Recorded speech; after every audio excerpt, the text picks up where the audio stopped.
right? Ignar. And I wonder if that is something that, you know, we're going to see more of, because if EG is first picking that, if they're picking that, this could be a block of teams that are scrimming and saying, hey, actually Yuumi is OP. We need to be playing this. So I'm really interested to see if Immortals will go for something in that support role to really try to punish, something aggressive, something with hard engage, or something uniquely suited to kind of countering it. And I think this is the Ezreal takeaway. Like, I really do think if you play like Ezreal Leona or Ezreal like Nautilus something, like Ezreal is the safe pick you play so that you can get yourself out of the hard engages. This feels more like a steal to me than you really want to. Once the split, it was played by Soaz, but you can definitely do like an Abyssal Rush or mid against LeBlanc and just have too much HP to really be easily burst down. That is something they could really look for. Xmithie going to be able to grab his Rek'Sai. Yeah, there we go. One of his most consistent picks really across his career. It feels like ever since the champion has come out, he has been so good on it. It is a strong matchup individually against that Lee Sin that Svenskeren is going to be bringing out. People talk a lot about the Unburrow, interrupting the Q damage there. So we'll see how he's going to be able to play it out. And so far, Immortals just kind of targeting some of the difficult picks for Ornn to deal with, such as the Mordekaiser. You could have gone Rakan Ezreal. I know it's a little weird. You could have gone for Nautilus, though, and went for... So sorry, Nautilus is banned. So, yeah, you're down to, like, Alistar, which, honestly, I'd be okay with, but... Yeah, I mean, again, there is, like, Volibear support and things like that. We haven't seen him pick it a lot, but it was always used as that matchup into Yuumi, because if you split, you can actually use your Roar to interrupt him rejoining with his teammates. CC actually delays Yuumi from being able to rejoin with teammates there too, so there is a lot of all-in potential. They're not going for something aggressive. I even think you could go for something like a mage support and really bully the lane. I mean, this is the pick that last game we saw Yuumi selected into the Braum. Now you're picking the Braum when they already have the Yuumi, so you really are kind of working into their favor. It is going to be the Renekton for Kumo up there in the top lane, so a lot of early and mid-game power, it feels like, for EG. You know, I'm looking at this squad already, I feel like they pretty much have to win early on to have a reasonable chance in the team fighting stage. Ornn is going to give you so much frontline, so much scaling later on, especially when there's not a frontline magic damage threat. LeBlanc wants to be attacking the backline. Ornn can stack up the armor and HP, deal with those main members there. Corki is going to give you a lot of scaling, Ezreal there too, and you have this really beefy frontline. So, you know, EG are going to have to make the most of their early game power. LeBlanc, Lee Sin, Renekton all pair up very, very well, and Lucian could be an early dominant laner. So we'll see what EG can get done if they can start stacking objectives, create a big gold lead, or this could be kind of similar to what we saw last game, where TSM, you know, started to struggle in the teamfight stage later on against what is, you know, a similarly scaling comp. Honestly, I think EG have pretty easy optimization choice here. Corki is 90-10 magic physical. Ornn and Rek'Sai aren't huge damage sources overall, and I mean, Alta can do okay, but he's still not going to be putting out absurd physical damage overall. And yeah, Hexagrams come in, and you start healing through all the rest of the damage. We'll see what comes through. EG, though, hoping to pick up a win. Their first game of the week is now, as Immortals have a chance to close out another 2-0 week, go up to 6-2. See if they can make that one happen, as we are getting ourselves onto the Rift for the fourth and final LCS game of the day. Stay tuned to Force Academy after this, and we'll see if Immortals can continue to be at the top of the table. And they can build a lot of space as well, right? Yeah. TSM just lost, so they can be heads and shoulders above almost every team. Yeah, I mean, they came into this week tied with TSM 4-2. TSM is now 4-4. They are already 5-1, I do believe. So, or 5-2, right? 5-2 right now. So we'll see if they can go up to 6-2. It's going to be an exciting game as the screen splits to the sides. We reveal Summoner's Rift and reveal evil geniuses doing battle with Immortals. How'd you know? How'd you know it was going to be Summoner's Rift? You know, it was a guess. I mean, they took out Treeline and Dominion, so I was like, well, unless it's a Howling Abyss, we're good. Going for a little bit ARAM. Yeah, I mean, all right, well, we're going to stop what we're doing right now. We've got Gabby on the side with Artemis. Well, since I have you by my side, Artemis, I did just want to ask you, kind of really figure out what's going on with Yuumi, right? 2 games in a row, Soraka banned Yuumi in. How much of this has to do with the prioritization of heavy healing? I think in the meta right now, healing is strong and sustain in general, especially with Yuumi and Soraka. But with the buffs we saw to Yuumi recently, I think it's a really strong pick. And we've seen LEC prioritize it pretty highly this week, and NA is maybe a bit slow to catch on. Like we saw CLG pick it yesterday and 1 game today. But the pick has a lot of strengths. We think it's great in lane, it scales very well, and I think it can take over the game with pairing like LeBlanc and Aatrox, things like this. So we're pretty confident in the pick. We have a lot of practice on it, and I'm excited to see how it how it goes. Cool. Last quick question for you before you get to go and watch it. Obviously, Orin pairing was a big, heavy portion during the last game. You just named a couple, but is there any one in particular we should be marking out for as a priority for Yuumi? Yeah, watch Jizuke with the Yuumi this game. He's going to have some fun. All right, keep your eyes on Jizuke, everybody. We're ready for it. Yeah, I like that. I mean, we have an invade first of all, so we'll talk about this first, then we'll talk about Yuumi a bit more. But Immortals have the ward advantage. They've got the numbers advantage, kind of. I mean, Yuumi is there, but oh, if that Q hit Bang, that was probably flashed down. Poke lands though, and Zeyzal kind of push them around. This is going to run out of patience very soon. They got to be careful this one. You can see Altek and Hako trying to mark Svenskeren, prevent the smite, but Smithy is running out of health. Heal! Trades with exhaust. And there's the reset. Oh, Jizuke's already having a great time. Hakuo is in a really rough spot. The kills are going to come through. Jizuke is donated 700 gold. Yikes, Immortals, that was a terrible invade. They stayed there for so long, and then the bot lane split away from McSmithy, leaving him alone with Zeyzal and Bang. You know, why are they trying to fully commit to chasing Svenskeren, right? You know, the skill shots miss. Now you need to just go back, help your jungler actually finish this buff. Instead, Altek and Hakuo both abandon McSmithy completely, charging after Svenskeren, who they're not even able to get in range of to hit.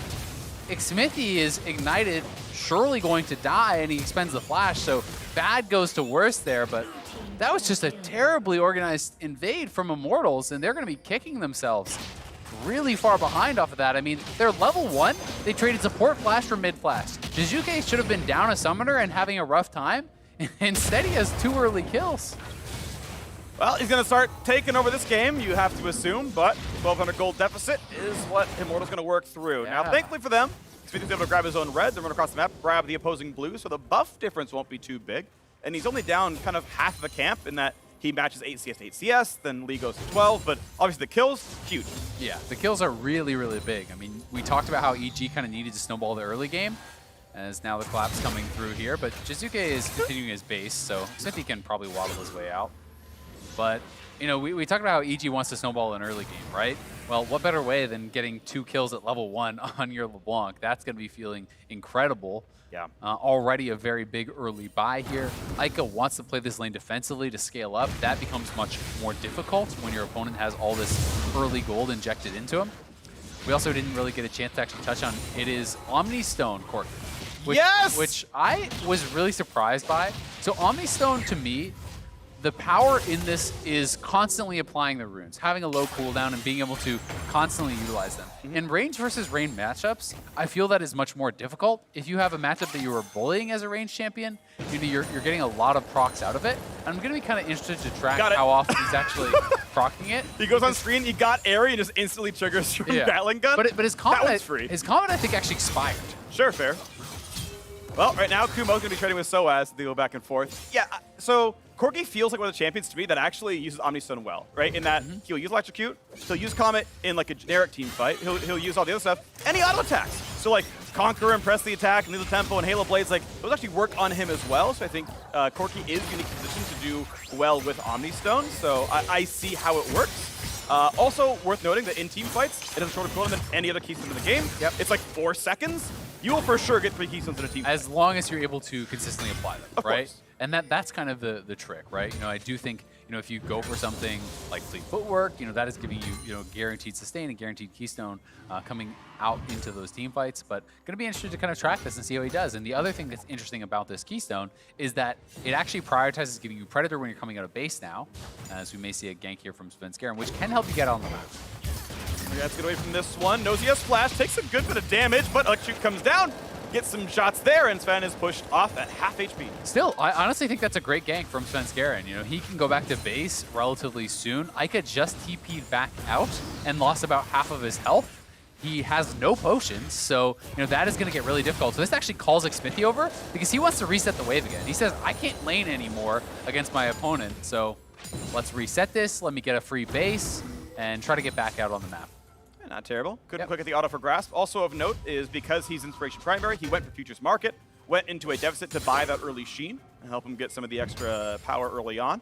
But I really do like Futures Market as well. I think it's actually a hugely beneficial rune to just get you onto the power spikes when you can't always do it. So I like that pickup a lot, and I'm honestly just a very big fan of Ica's rune page. Yeah, it's interesting. And Omni Stone, I think, is something that is kind of largely unexplored, especially the Predator interaction. I really do think can have a lot of value. You know, when you're thinking about, you know, Corki wanting to get package and roam around the map, Predator can work in kind of a somewhat similar way, or just give you like a super package where you're really zooming out on the map with that bonus speed from the package plus the Predator boots to just kind of race out. Sure, get in there. Well, nice early pressure there as, of course, mid was pushed. They forced that recall off the Ica. You know the bot lane's doing pretty well here as well, and Spencer gets a pretty easy solo on that first Drake, so Mountain added to the repertoire.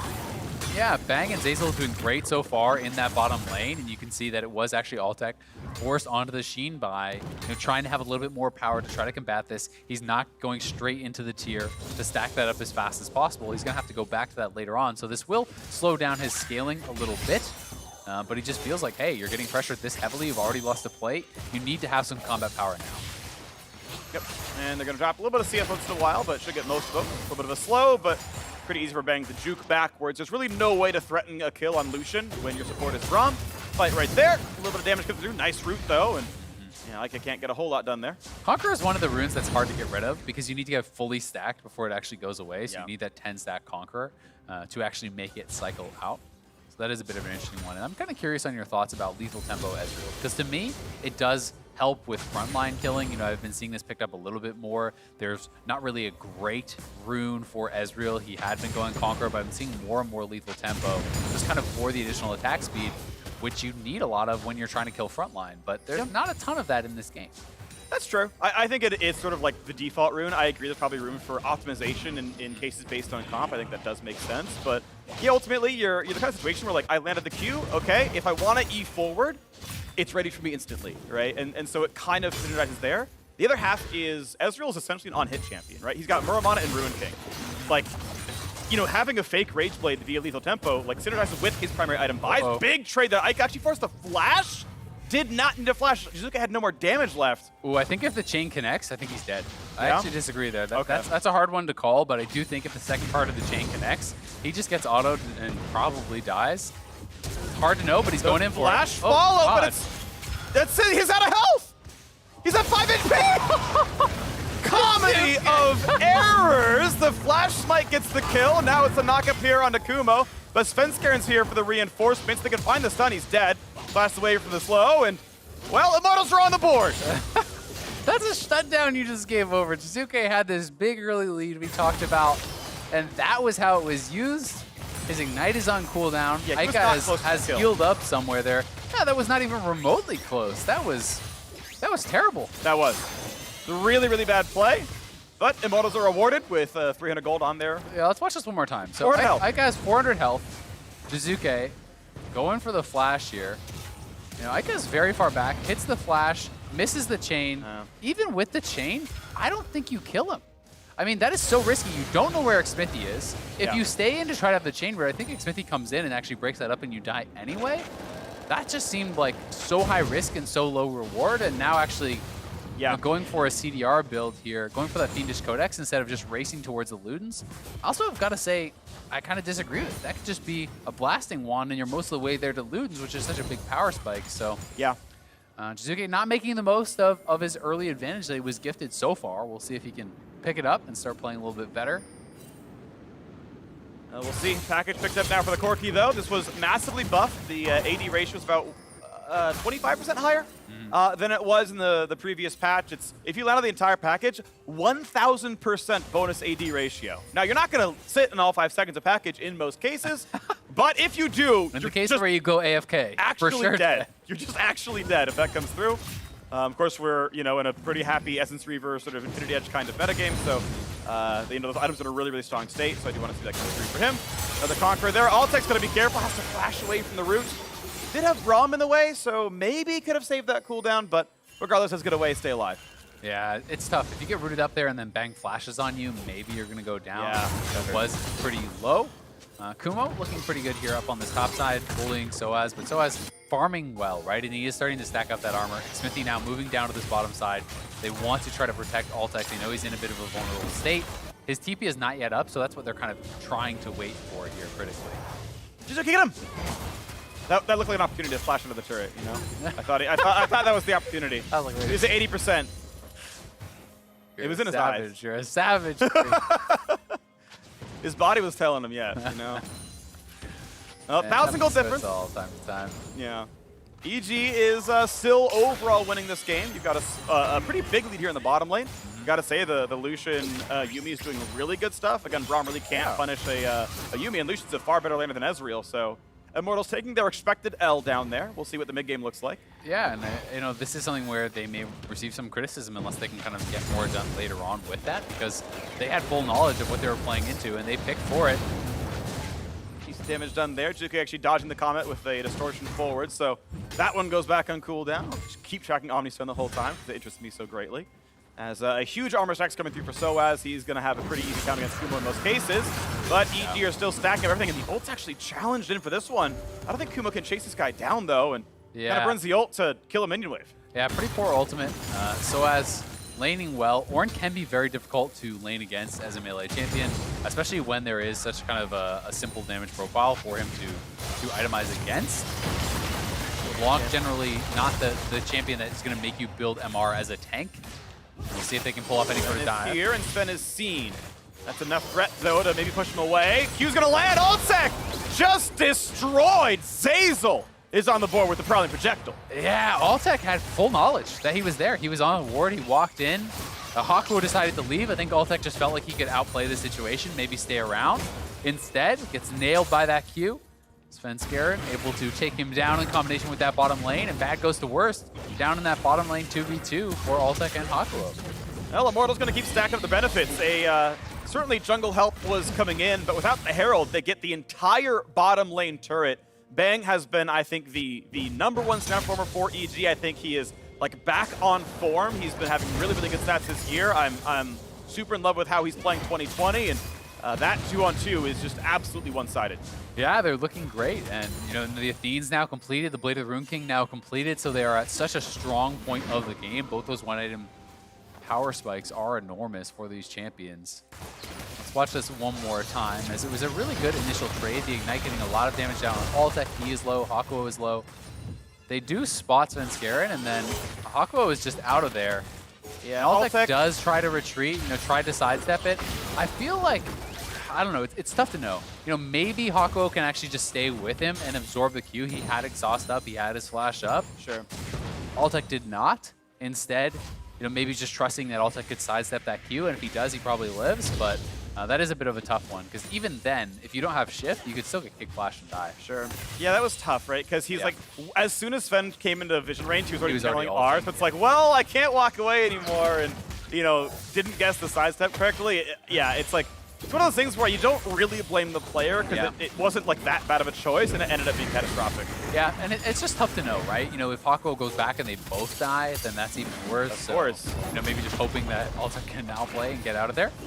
They are going to crash this Rift Herald up on the top side, but unfortunately, about 20 seconds too late to cash in on any of those plates, so it will be damage, but it won't be any initial gold, as EG 5 turret plates 2-0, and that does speak to that pressure they had on the bot side. That is where every one of those plates was taken. 5-0 though, 2,500 gold lead. Evil Geniuses on their way up the standings maybe a little bit. They can get a 2-0 week here, go 4-4, tie right for the middle of the pack. Ultec now rooted in place. That's Shizuke flashing forward, burning his summoners. Here comes his shield over the top. The ulti almost enough to save Svenskeren. Barely grabs that kill with a kick. And now it's Immortal stuck under the turret. Here comes the package. Ica cannot find the target just yet though. Sees Svenskeren, burns it and gets nothing for it. Now the push forward. Good little poke coming through, and Immortals once again hemmed under that turret. Yeah, Shizuke pushing this in, so Immortals have got to leave. They're going to get dove. This is 4v3. Xmithie is pretty low. Now the TP will come through to try to protect here. Smites for the ult, and that is so much damage. Shizuke timed that basically perfect. It's still a trade of kills, though. Bang is slow, not knocked up as Kumo comes in as well. So as found out, Exhaust Burn, there's the dive for the Renekton all the way in the back line. Doesn't take any damage at all. And Hakuo has to stopwatch. Oh, he's burning. The last tick doesn't quite kill us. Soaz tanked the Q.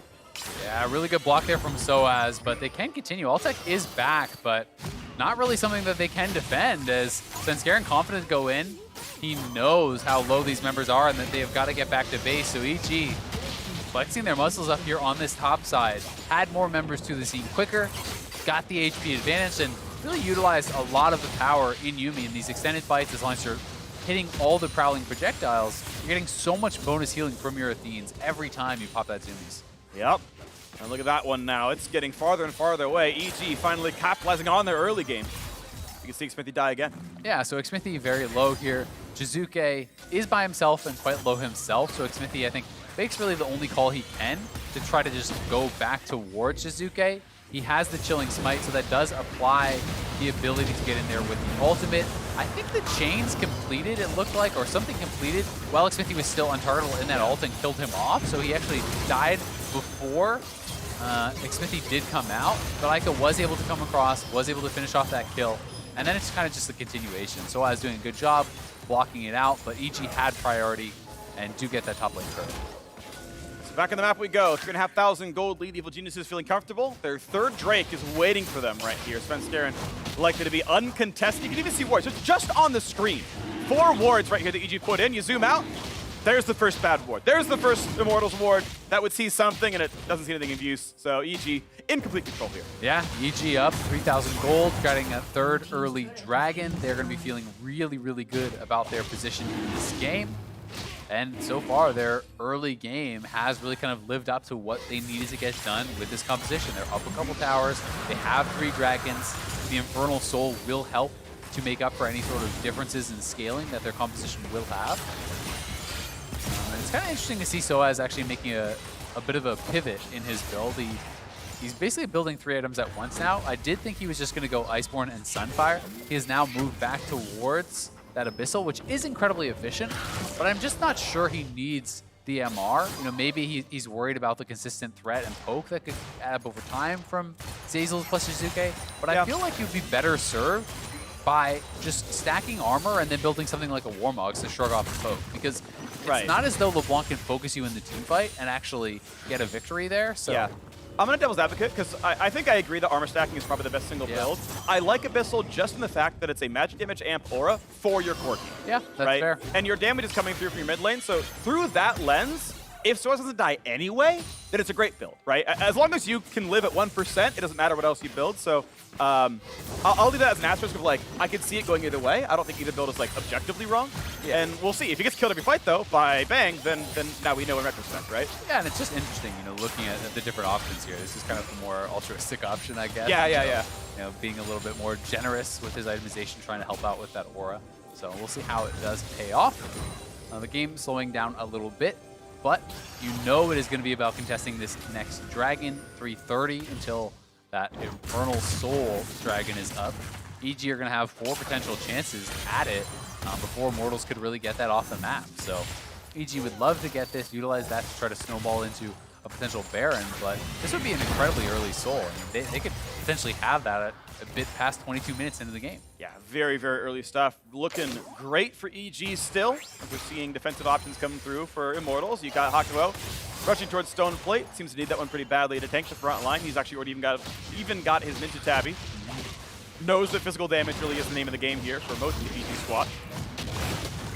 Yeah, and we are seeing almost all kind of tanky supports go straight towards that one item Stone Plate, because it really does turn you into a true tank during that time.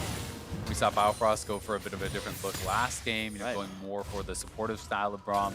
This is more that pure tank, and just kind of having multiple beefy frontliners between the Ornn and that Braum to buy time for your double marksman to really get the work done, because that's going to be who the heavy lifting has to be done by Aika and Altec when it comes to these later stages. Well, first big power spikes are coming through though. Want to point out Trinity Force is done here for Aika. Altec, of course, a little ways to go until he has that one done, about 600 gold to earn. But that's actually a bit more than more like 1,000. But regardless, this is now maybe the first sign of life. Aika has been farming pretty well, despite the fact that Jizuke has picked up those kills. He's pretty close in gold overall, certainly highest on his own team. So eyes on the Corki, what he can do in these fights. Smithy comes to the top side, can't quite find the Jizuke poke. And it feels like neither team is really willing to make any sort of kind of crazy move prior to that Infernal. I do think we're trying to see, you know, Mortals get closer to completing some of these major items. And one of the downsides that we didn't kind of touch on with Soaz's build is because you're building 3 items at once, it's post 20 minutes, he's level 13, he doesn't have a single Ornn upgrade, right? So he's a lot weaker than he could otherwise be, going into this Dragon fight because you're missing out on thousands of potential bonus gold there. We'll see if he's going to be able to actually complete that in the next minute, but another Rift Herald is going to get dropped here, and this will be the mid lane getting cracked. And he's got Abyssal money exactly right now, so as long as he can recall, he can get the first item done. But Well, and he could craft it out. Really oh, that's true, yeah. As long as he has 5 seconds of safety, he can make that one happen. So at least that'll come through at some point. Herald goes down. Mid lane is cracked, though. EG the first to get all 3 outer turrets. Plenty of time. 1 minute to go. It's time to reset. Juki already has. Almost to that death cap right now. Luden's already done. You can see in a 3,500 gold lead means Dragon's Soul is a minute away, and Immortals must dig deep. They have to find their answer pretty much right now. Johnny Rue does not have the money to finish the Triforce, so they're going to be without that spike. Predator, though, in for Ica. Did get the blue buff. That's pretty big. You know, going to be allowing them, if it is that extended fight around that Dragon Pit, to have extra poke coming out. You know, alongside that Ezreal can get pretty pesky, but Zeyzal, as long as he's not running out of mana, can also deal with a lot of that, you know, healing through it. Xmithie now is just kind of waiting here. They don't have a lot of vision. You know, it is a pretty dark area for Immortals, as Xmithie intelligently will recall, but really, you know, this whole area is pretty much EG. There is that one single ward that has now actually expired, so they don't have anything past the river at all. And EG will be a tough team to actually just kind of face check into. And Immortals spotted out, playing defense, all 5 members. Holding to go for mid lane pressure. They might just barely clear the wave first, but EG can easily answer that one. But a poke towards Ica. And the waves traded back and forth. Infernal Soul available on the map for evil geniuses. And Bang has the opportunity to carry this fight. He's got 2 items and a stopwatch. Such a strong point in this game.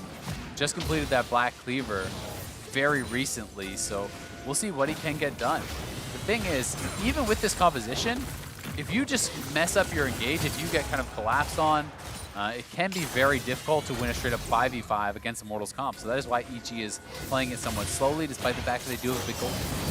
Juki, they're taking some decent poke. Ica pushing him down, then Juki actually pretty low on mana here as well. So there's little bits you can see that slightly favor Immortals, but Soaz taking some poke, takes the chain, takes the second one, and wow, down to about half HP, and Immortals is slowly getting just pushed away and weathered down. The blue buff mattering a lot, though. You know, Ica full mana. Are they really just going to give up the soul? Yeah. Wow. So I guess that's a call with Soaz chunked out. I would have thought they would just base Soaz, TP him in, and try to contest. I am very surprised at that call, but I guess they're just feeling, hey, we just need to keep delaying it. Yes, it is an advantage, but if we can get to the late stages, we have superior scaling, we have a team fight advantage. And that is true, but you know, Baron is now on the map. Your opponents have gotten a very early Dragon Soul and are given a lot of the tools that they need to then just repeat the process that they just had over at the Baron. Yep. 127 damage on the Infernal Soul anytime Jizuke lands his skill shot. So it's roughly, he's got 2 Luden's Echoes. That's the damage profile there. And you've got to add that in for Zeyzal too, who has very reliable poke with that Prowling Projectile. That starts to really add up over time. This Yuumi is going to be very, very annoying. And one of the things that can be kind of most surprising with it is it turns abilities that were not threatening previously into pretty annoying poke abilities. Lucian W is essentially adding that Luden's. Every Prowling Projectile, every random Lee Sin Q, you know, these things start to add up and turn a team that, you know, doesn't really have very threatening poke into something that can kind of really be annoying over time. Well, Kumo barely getting away, doesn't have to burn the flash, but now, well, it's a retreat for the Immortal squad as they reconvene on the right-hand side of the map. Cannot find the opening on their side. Gold lead has been holding pretty flat, right? EG haven't gotten another turret, haven't gotten another kill. It's just the neutral objectives being added, but they are playing for that top river. Division's going their way, but there are still some Immortals wards. Corki splitting the bottom side, squaring off against Kumo's Renekton, and reinforcements are on the way down there, hoping to find some openings on that side. Of note, Kumo did go for an armor stack, so doesn't have the best defenses here against this Corki. And now the attempt right there, they're gonna have some damage, but they completely whiffed the ulti. Soaz not gonna get a lot done to the turret, but they can maybe try to wear down this Renekton. They don't find the knockup, but they get a little bit of Dark Harvest damage. But Kumo, tanky under the turret, stays alive, clears the wave. Yeah, Soaz trying to make the prediction on which way he thought Kumo would juke. Kumo, though, confident in his reaction times there, is able to just read that it's going to miss, doesn't even have to react, and EG at the same time now will get mid lane control, they will push down, get a lot of damage down on this turret, and can retreat over towards that Baron side of the map. Again, establishing more and more vision. It is a dark and scary place out there for Immortals. Well, Immortals sent two people bot lane. They forced an ultimate, and the wave got cleared. EG used their numbers advantage mid lane. They knocked down tier 2 and took away part of the jungle. This game is continuing to go EG's way. As they clear things off, earn extra gold, and Jizuka gets to walk away after grabbing those Krugs. And take a look at the Yuumi damage, right? That is the one that really kind of stands out to me right here. 8,567 damage, just behind the LeBlanc that got 2 kills at level 1, right? Yep. This is an incredible amount of poke that you are able to put out. And until people have lifesteal, until people have things like Warmogs or just a lot of regen, it does add up, and it can win you fights before they even start if you're able to poke out a carry to even half. And EG likely to just continue to hold that top side of the map, ward over the wall. Easy 1 gold. Easiest 1 gold Bang's ever earned in his life. Another 30 on top of that one, he's rich. Make sure that all the vision is gone, it really is right here. And before too long, you have to believe Baron is in their sights, and Immortals have to actually play aggressively to find an answer at some point. Yeah. You want to see EG continue to move forward, continue to cut this vision out, because even this kind of first line of vision that we do see here, along that top side, even those wards, that's basically the line that EG has, right along here, essentially. This allows them to have somewhere where they can then move forward and drop wards and check over that Baron pit. So you really want to try to clear everything out, even all the way back to here, where they're not going to be able to move forward and even check if you're doing Baron. And that's where you can get things like a Snuck Baron or an Engage where they're having to kind of do a desperation check and actually can move slowly forward, advancing their ward line. So is waiting for enough money that he can finish the Sunfire Cape for his Iceborne Gauntlet. He's got so many components and control wards, shout out control wards, that he can't quite put in extra pieces just yet. Upgrade of the Triforce of Altec has room to upgrade 2 more items, which means he can get his jungler and his mid laner. I think he's waiting for IE for Ica, is my assumption.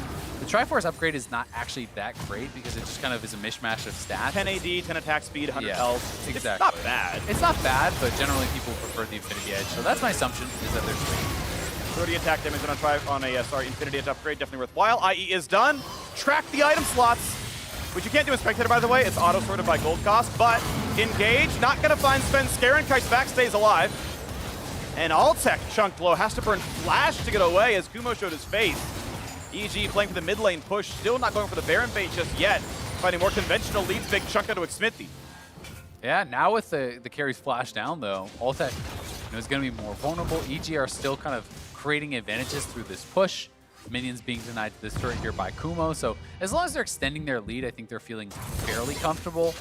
But you do want to keep pressing. You don't want to allow Corki, Ornn, Ezreal, that main 3 to just get to multiple items kind of uncontested. And it seems like the game plan for EG is actually Elder Dragon. Svenskeren's been pinging the Elder Dragon spawn. Hako now the same, he knows that's coming up very soon, but the EG game plan seems to be, never really has been Baron, right? They've not even set foot inside the pit. They've played wards, but they've not played for the actual objective. Elder Dragon is probably the one they actually play for. Yeah, that'll be interesting to see if Immortals then tries to look for some sort of a trade, if they want to try to contest at that.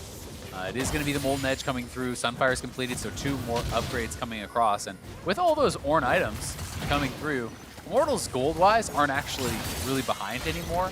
It is just about the Dragon Soul and the stats that they're actually getting from those Dragons they pick up. There's the Smithy upgrade.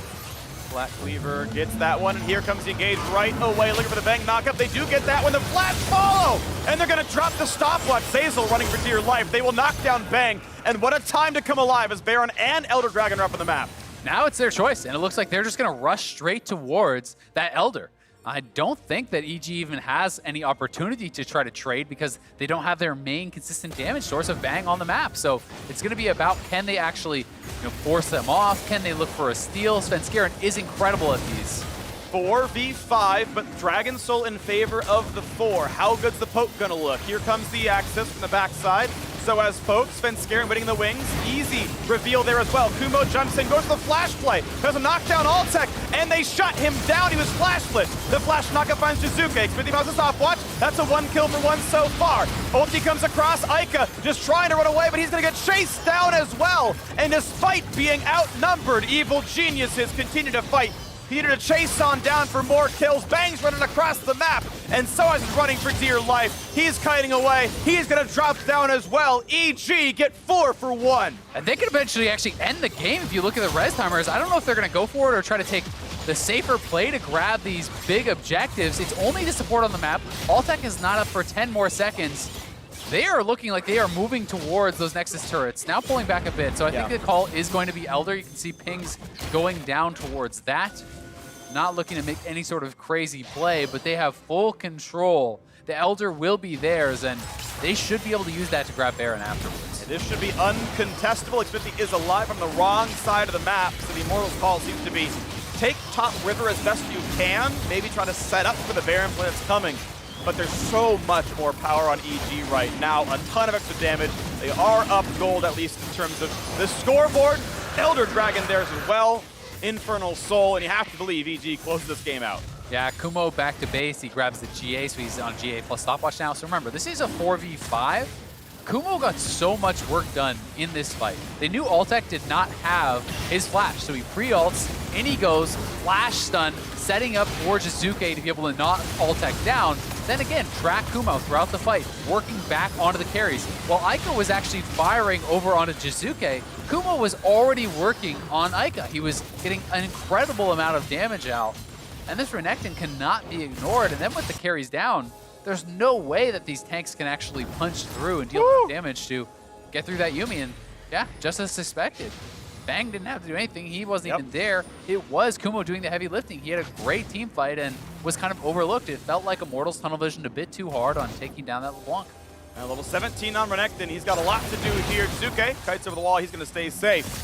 This has kind of been about the top lane a little bit, at least in that fight. Yeah. Talk about Kumo and Champ's Leg saying he's been a great, pleasant surprise for you this split, and a game like that will definitely show you it. Yeah, and his next team fight is going to be even more frightening. When you're looking at that inventory, when you're seeing stopwatch plus GA, that buys so much time. You can just throw yourself at Aika, who is going to be, I think, the main carry. That is kind of the hope for Immortals in this game. And if he's not participating because Kumo is in his face, well, good luck winning.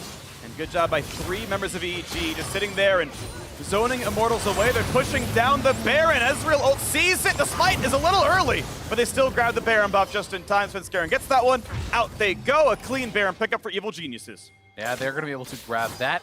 Almost looked like the Ornal was pretty close to steal. It was in my head. Like, hey, what if? That would have been a bit rough, but EG grab it. They still have the Elder Dragon for a minute. They've got a long Baron power play here, and they are marching down mid lane, escorting in these minions and bringing in another Baroned up minion wave up on that top side. And EG have everything they need to close this one out.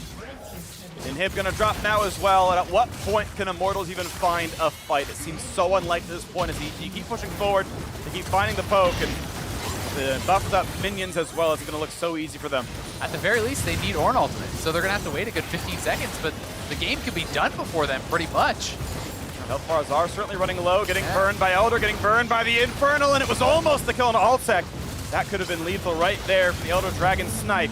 Here comes the Ornal, here comes the attempted play. Stopwatch buys some time. A knockup will almost kill Svenskeren, but he still won't go down. It's Captain Jack Sparrow over here, and now it's Immortals just forced to run away. Kill after kill after kill. It's 3 picked up already. Evil Geniuses find their 3rd win of the split, and they stop the win streak of Immortals. A well-played game here from EG. They will finish off the Nexus.